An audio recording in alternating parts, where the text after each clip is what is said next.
ये पैगाम है भारत के हर कंटेंट क्रिएटर के नाम। जय भीम जय भीम। क्या कुछ मकसद रहा और कितना सार्थक रहा यार? देखिए, दमोह में पिछले एक महीने में 9 से ज्यादा दलितों के साथ उत्पीड़न की घटनाएं और कई में तो हत्याएं।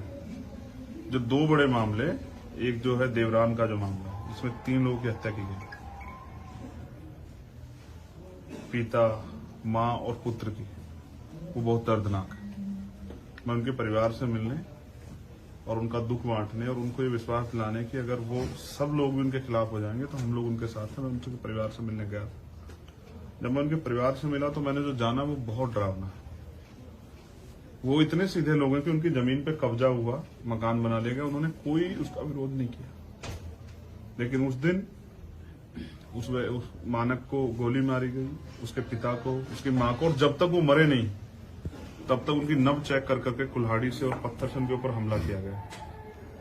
और ये सब इसलिए हो रहा है, जहां तक मैं मानता हूं, कि जब आप अन्याय का, अपराध को या अन्याय को रोकने में विफल हो जाते हैं तो इससे अपराधियों के हौसले बढ़ते हैं। यहां अपराधियों को सत्ता का संरक्षण है, यहां अपराधियों को प्रशासन शासन का संरक्षण है, उसके कारण अपराध बढ़ रहा है। और यहां कमजोर वर्ग के लोग डर गए हैं। वो जो परिवार, जब मैंने उनको सुना, वो कह रहा है कि हमारे 2 घर हम यहाँ रहेंगे कैसे। वो लगातार धमकी दे रहे हैं। उन्होंने ये भी बताया कि उस दिन 17 लोग थे। मैंने अभी अधिकारियों से बात की, मैंने उनसे कहा कि आप उनकी दूसरी एप्लीकेशन लेके जो वहां मौजूद थे, किसी निर्दोष पे कार्रवाई नहीं करें, लेकिन किसी दोषी को ना छोड़े, क्योंकि वो दोषी जब बाहर रहेगा तो अपनी जान बचाने के लिए उन 2 भाइयों को, क्योंकि लगातार धमकी मिल रही है, उनको नुकसान पहुंचा सकता है। उनके 4 बच्चे हैं, बड़ा बच्चा हो सकता है 10 साल का। उन बच्चों का क्या होगा? उनके पास रहने को घर नहीं है। उनके घर पे मैं गया, एक सोने के लिए खाट, एक बेड भी नहीं है, वो जमीन पे सब लोग सोते हैं। उनका एक छोटा भाई, इसको गोली लगी, महेश, कल वो डिस्चार्ज करवा दिया गया जबरन।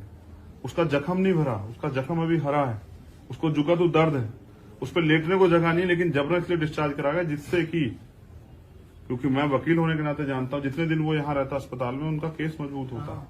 और वो मुख्य गवाह भी है, उसकी सुरक्षा करनी चाहिए थी, उसको जिंदा रहे तब बेहतर है, अगर हम न्याय कराना चाहते हैं। लेकिन लापरवाही की जा रही है। मैं तो समझता हूं कि इस घटना में शासन प्रशासन का पूरा सहयोग है, जिससे कि वो मर जाए।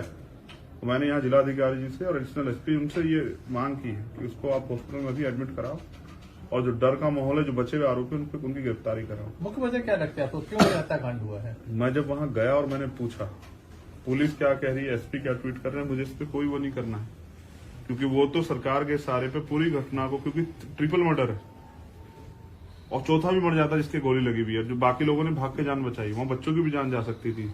तो मैं समझता हूं, उन्होंने मुझे बताया कि वो उस जमीन को कब्जाना चाहते हैं और वो रोज जाति सूचक गालियां देते हैं। जब ये घटना सुबह हुई, उनको वो गालियां दे रहे थे, उन्होंने कहा, इस परिवार ने जो पीड़ित है, कि हम जाके इनके एप्लीकेशन दर्ज कराते हैं। और इस बात पे उसने आके गुस्से में ये पूरा वो कर दिया। सब लोग शामिल थे परिवार के, और सब अधिकारी हमसे इस बात को जानते हैं, सबको पता है। मैंने कुछ मांगे, पहले मैं आपके आगे रख दूं, और मैंने कहा ना, ये 9वीं घटना है 1 महीने के अंदर। मेरा एक क्वेश्चन और है आपसे। 1 सेकंड। जब पुलिस अधीक्षक ने ट्वीट किया है कि वो छेड़छाड़ को लेकर हुए, इस पे आप कितने सहमत? हाँ, मैं ये बात भी बता देता हूँ कि छेड़छाड़ किसने की, उसकी माँ ने या उसके अपाहिज पिता ने, विकलांग, वो जो पैरालाइसिस जिनको हुआ है, या वो जिनके घर में खाने के लिए कुछ नहीं है। अगर कोई ऐसी घटना होती तो मैं उसका बिल्कुल विरोध करता, लेकिन मुझे शर्मिंदगी इस बात पे है कि वर्दी पहन के लोग जो है खादी जैसी भाषा बोलना, ये अच्छा नहीं है। मैंने उनसे भी पूछा, एफआईआर, वो गांव के लोग हैं, उनका किसी झगड़ा नहीं, पहला कोई विवाद नहीं, वो वकील नहीं है, वो क्रिमिनल उसके मानसिकता के लोग, उनको क्या पता एप्लीकेशन में क्या लिखवाना, जो पुलिस ने बताया वही लिख दिया है, और फिर पुलिस ने वही ट्वीट कर दिया है। आप और मैं नहीं जानते कि सत्ता के दबाव में किस तरह कार्रवाई। अभी यहाँ के जिलाधिकारी को क्या नहीं कहा, यहाँ के विधायक ने, आपने नहीं देखा? तो पुलिस प्रशासन और शासन भी ऐसे लोगों का सम्मान करता है, जो गरीब लोग हैं, जिनके टैक्स से जो अधिकारियों को तनख्वाह मिल रही है, उनका सम्मान नहीं होता है। तो यहाँ दलितों के लिए प्लान जैसी स्थिति बनी हुई है और सरकार तमाशबीन बनी हुई है। मुझे यहाँ के मुख्यमंत्री पे भी तरस आता है कि वो कमजोर वर्ग का खुद को बताते हैं, लेकिन उनके साथ होने वाले अन्याय पर चुप्पी थाम लेते हैं।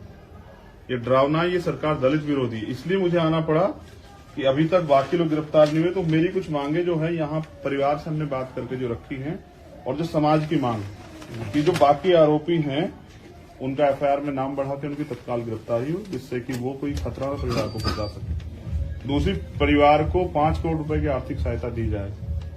तीसरी, मृतक जो है मानक अहिरवा, उसकी पत्नी को एक शासकीय नौकरी दी जाए। उसके 4 बच्चों का क्या होगा, ये तो मुझे लगता है इस घटना के बाद शायद कोई उनको पूछेगा भी नहीं कुछ दिन के बाद। तो पीड़ित परिवार को 5 एकड़ कृषि भूमि दिया जाए। एक भाई घायल है और दूसरा अपनी जान की को किसी तरह से बचाए बैठा हुआ है घर में, और दोनों शादीशुदा हैं, बाहर भी नहीं जा पाएंगे काम करने के लिए। कहां दुश्मन गोली चला दे, कहां उनकी हत्या कर दे, कुछ भी पता नहीं है। पीड़ित परिवार के आंगन में अवैध जो मकान बना हुआ है, जो उनको कब्जा करके बनाया है, उसको ध्वस्त किया जाए। आत्मरक्षा हेतु उनको सशस्त्र लाइसेंस जो है सरकार दे, और उनके बच्चे जो हैं, 4 बच्चे मानक के, जो आज नहीं रहे दुनिया में, उनकी शिक्षा की जिम्मेदारी वो सरकार के लोग, प्रशासन के लोग ले। और घायल महेश अहिरवा, जिसके बारे में मैंने बताया कि उसके घायल होते भी उसको डिस्चार्ज करा दिया गया, जिससे केस कमजोर हो जाए। और कल यहाँ के जिलाधिकारी को फोन किया प्रदेश अध्यक्ष ने, तो उन्होंने कहा कि मैं अभी इनको वापस जो एडमिट कराता हूँ, फिर नहीं कराया। वो होश में भी नहीं, ऐसे हालात में उसको मरने के लिए छोड़ देना, ये घोर लापरवाही। तो इसलिए उसका जो है निःशुल्क इलाज हो, अच्छा इलाज हो, और फास्ट ट्रैक कोर्ट में मुकदमा चल के इन पर सख्त कार्रवाई की जाए। जो अंतिम मांग है, जो एक्ट भी कहता है, रिहेबिलिटेशन, कि वो परिवार वहां डर के साए में, सरकार उनको शहर में यहाँ रहने की जगह दे, जिससे कि भविष्य में उनके साथ कोई ऐसी घटना ना, क्योंकि घटना होने के बाद हम सिर्फ उनको आरोपी पक्षों पढ़ के उनको जो है जेल भेज सकते हैं, न्याय दिला सकते, लेकिन उनको वापस नहीं ला सकते। तो जो इसी मानसिकता के लोग हैं, उनके खिलाफ मेरा कहना यह है कि उनको वहां से, जबकि एक्ट तो कहता है कि बाकी लोग हटें जो आरोपी हैं, लेकिन मैं कहता हूं उस परिवार को सरकार शहर में रहने की जगह दे, कि उनकी जान सुरक्षित रहे और वो अपने परिवार, वो आजाद भारत में आजाद जी सके।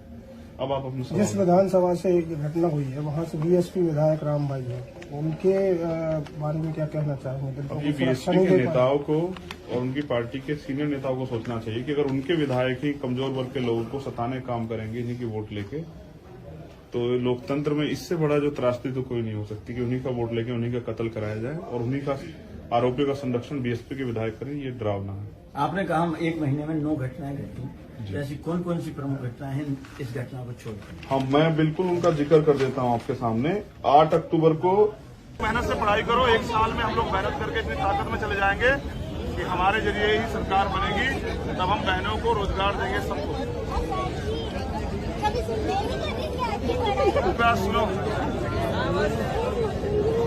आदमी चेहरे से नहीं कर्म से सुंदर होता है। जब तुम में से कोई आईएएस आईपीएस बन जाएगी ना, तुम्हारे माता पिता को उनके लिए, तुम्हारे लिए रिश्ता नहीं ढूंढना पड़ेगा ना, दहेज इकट्ठा करना पड़ेगा। समझ रही हो? नुकसान हो गया है। अब वो जब काम की बात बतानी थी वो भूल जाएंगे लोग, जो खड़े होकर बतानी पड़ेगी। अब मैंने समझ लिया, अभी चुप रहो।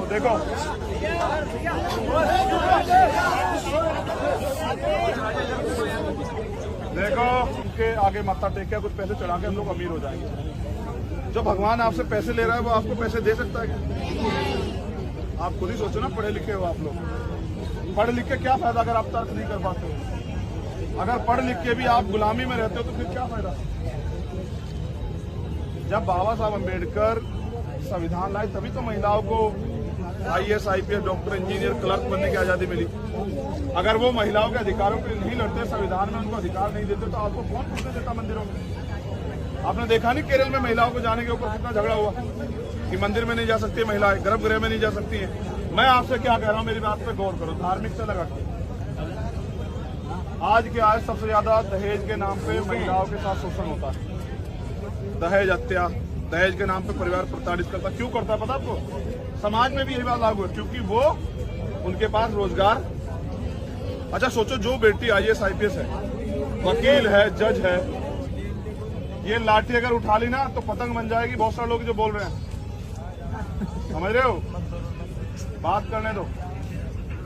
तो वो इसलिए उनके साथ ये अन्याय अत्याचार होता है। जैसे मैंने समझा कि हमारे समाज के साथ क्यों होता है, क्योंकि हम कमजोर हैं, हमको आर्थिक रूप से कमजोरी है।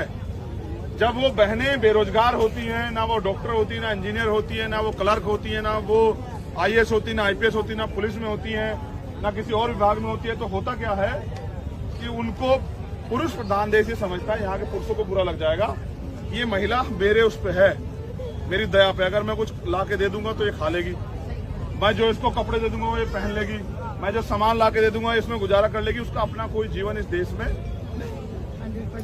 आप ये बताओ, जितनी यहाँ हमारी बहनें माएँ बैठी हैं, कभी अपनी मर्जी से आप 4 दिन के लिए घूमने गई कभी कहीं? नहीं सर, नहीं सर। बताओ कहाँ मायके घूमने कहाँ जाती हो बताओ? सर मैं तो मेरी मर्जी। प्लेन का सफर किया आज तक? तो क्या घूमे आप? भाई बात सुनो, जब आपने प्लेन में नहीं घूमे तो फिर आप कहाँ घूमे बताओ? सबसे हल्की सवारी तो प्लेन ही है। देखो हल्की है तभी तो आकाश में उड़ती है या नहीं? मैं कुछ और समझा रहा हूँ मेरी बहन। देखो सर मैं नानी अगर आपको एक मिनट दो, अगर आप 50,000 40,000 रुपए कमाएंगी तो क्या आपको कुछ खर्च करने से पहले किसी से पूछना पड़ेगा? आप अपनी सेविंग भी करो, कोई घूमने जाओ। तो महिलाएं यहाँ क्या है, पहले तो पिता के हिसाब से चलती हैं और समाज के हिसाब से क्या पहनेंगी, कहाँ आएंगी, कहाँ जाएंगी, शादी में जाएंगी नहीं जाएंगी, किस व्हीकल पे जाएंगी, रात में किस समय निकलेंगी, दिन में किस समय, ये कौन तय करता है? पिता, भाई, समाज, यही ना। जब वो थोड़ी सी बड़ी होती हैं, वो शादी कहाँ करेंगी या कितनी क्लास तक पढ़ेंगी, ये कौन तय करता है? परिवार।